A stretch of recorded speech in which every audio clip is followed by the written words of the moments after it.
नमस्कार, हम सोनू कुमार यादव आप लोगन के सामने एगो नया गाना लेके आवत है। आप सबके अच्छा लगे तो प्लीज कमेंट करिए। सनैया लड़ावल बहुत बात नहीं खे,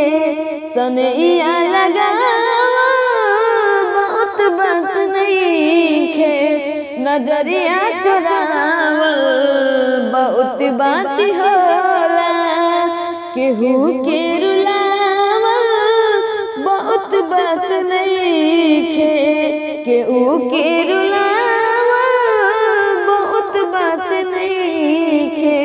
मुआ के जियावल बहुत बात होला,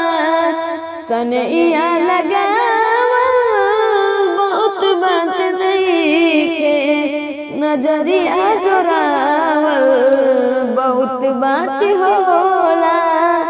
समझ न पड़ी तोहार असली इरादा, रूपवा के जाल में धरा गइल दादा, समझ न पड़ी तोहार असली इरादा, रूपवा के जाल में धरा गइल दादा, केहू के रुलावल बहुत बात नहीं खे, केहू के रुलावल बहुत बात नहीं खे, रोवा के हंसावल बहुत बात होला,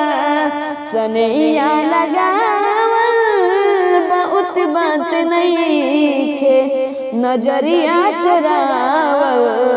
बहुत बात होला, देखी देखी हमके अब तो हंसता जवाना, पागल समान आवे भइली दीवाना, देखी देखी हमके अब तो हंसता जवाना, पागल समान आवे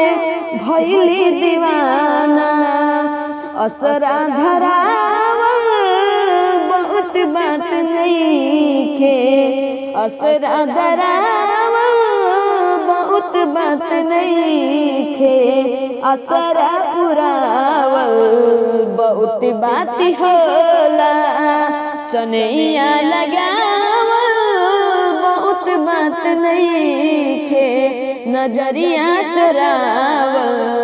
बहुत बात होला, सनैया लगावल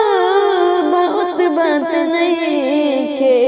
नजरिया चुरावल बहुत बात होला।